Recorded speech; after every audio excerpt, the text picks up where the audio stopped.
Hi, guys, and welcome to this episode of the Just My Opinion podcast.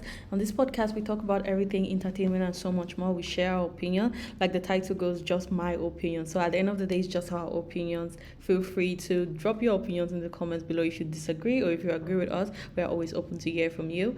And subscribe to this channel if you enjoy content like this. Let's get to it. Hi, Ambassador. Hello, people. It's your ambassador again doing this thing.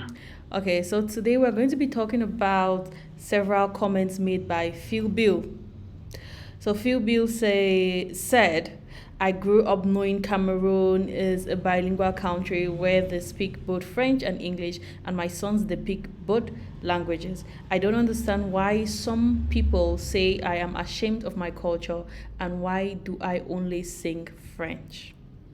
He also says, most of you suffer from inferiority complex. That's why you are ashamed of your own culture and sound. They weren't ashamed of theirs. That's why they made it valuable and popular. Today, you are trying to act and sound like them. What a shame. What are your thoughts, Ambassador? Oh, so I agree with him a lot. I'm not too sure on, like when you do analysis, what is the conclusion he's about to draw? I'm not too sure I agree with whatever. Yeah, that's just it. But I agree with his analysis though. I usually say the same thing like, people would like me to believe that I'm just an English-speaking Cameroonian, but I don't think so. So those who were in Cameroon before reunification, maybe they will say that English-speaking Cameroonians. But some of us who have grown maybe a number of years after the things have been so blended, we have even grown up in both sides of Cameroon. I would definitely miss the French part of me if I'm forced to be just English. I cannot even say I'm fully English because you think you are fully English till you go to Nigeria and realize that a number of the slangs you are using are French slangs. Then you are not fully English. Now you can get caught. We are not one. So I tell people like what he's saying, we either embrace our multicultural or our bilingual nature and make it a strength, or we just get confused in our multiple cultures and it becomes a weakness.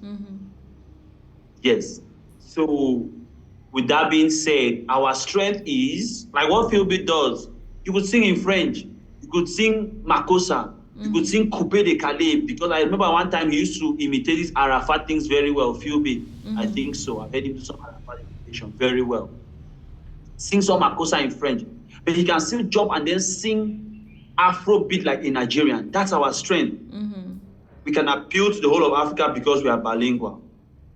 But also, we can get confused in trying to be Nigerian, trying to be and not being just leaves us confused, and we'll neither be French nor English, but just confused in the middle. Or we can blend both cultures and be like, this is what we represent and impose it on the world. But most of the time I say, people don't sympathize with you to adopt your culture. You have to impose it on them, not like, at times even it was done with guns and military, because if we think about it, when the Western cultures were imposed on us, somehow it was done with king. People were actually flogged. There was military invasion involved. When there were all those jihads and raids, that's how Islamic culture invaded parts of Africa. When the colonial masters came with Christianity, that's how some of those things invaded Africa and the Western culture. So at times, those things are imposed even using force. But in the modern world, you cannot actually use force like that, although at times some people still use it. It's through mind playing. So a lot of media attention, flooding the media with your content, then people start to like it, then they start to adopt it, then they start to feel that that's who they are. And that's how you get control of their minds. So if we don't do that, you are either flooding people or people are flooding you. So if we are complaining, it's obvious that we are not flooding people. So it means that definitely people are flooding us. So yeah, I think that what he's just saying is for us to embrace our culture, whoever we are, whatever that is, define it however we want to define it, and then move with it like this is it. In the beginning, it's going to look like it's a broken version of something or it's not fully developed. But it's in adopting it that it becomes fully developed. And then when the whole Afrobeat thing started, it did not even have a name. We did not know what it was.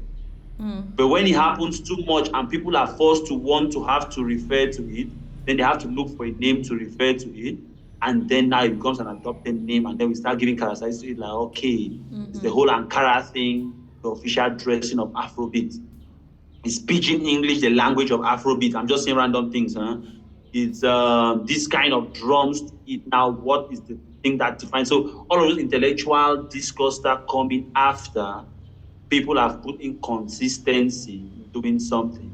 And now we want to refer to it because it's something that is involved in our everyday life. So I think it starts by that, believing in your culture, being consistent with it, and then others adopting it, and then the other things come.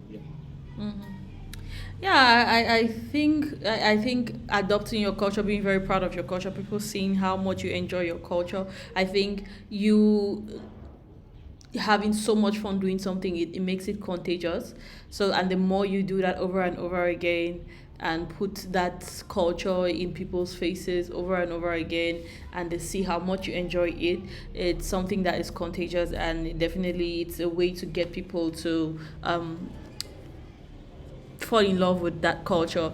I remember when I was looking at this article, there was a comment that asked, so when Nigerians adopted the Amapiano style of music, was that a bad thing? But I feel like at the end of the day, it's one thing to like I'm not really totally against looking at something and saying, oh, I like this thing. I can put my own spin and make it something. So you get the Amapiano sound is very famous, and you're like, yeah, cool, I like it, inspires me, and then I take it, and then I see how I can make it be Cameroonian, how I can either it's the beat or it's the slangs I'm using that says this is a Cameroonian song, and I think that's what Nigerians have done. So I on one end I'm like, okay, yeah, I'm all for being very proud of the Cameroonian culture, putting it on billboards and all that. But I even feel it might even be better if we take that Cameroonian culture and blend it with this international music, the Amapiano, the Afrobeat, and the rest. Like I'm just thinking of a blend between Makossa and maybe Amapiano. It might be a crazy blend, but it might be something that people might like to see. I remember when Daphne J did a collaboration with Ben Dika. I enjoyed seeing that blend. I enjoyed seeing that collaboration. So it might be something that people might like to see. So yeah, I mean, definitely be very proud of your culture, but yeah, even more try to see how we can blend our culture and what is unique to Cameroon with what the international world has already embraced. That's my thought process. Yeah. Okay, let's talk about our sponsors, Echo.online. As usual, people, I'm here to talk about the money, Echo.online. So it's easier for us to consider our culture and some of these things if we put money in our pockets and food on our table. So Echo.online is here to answer that question. Echo.online is an app and a site which is here to monetize the entertainment playing field and democratize it to democratize in the sense that everybody has a phone, so everybody has access to Echo.online. Everybody can sell their music, sell their merch, sell their tickets. That's the democracy we're talking about.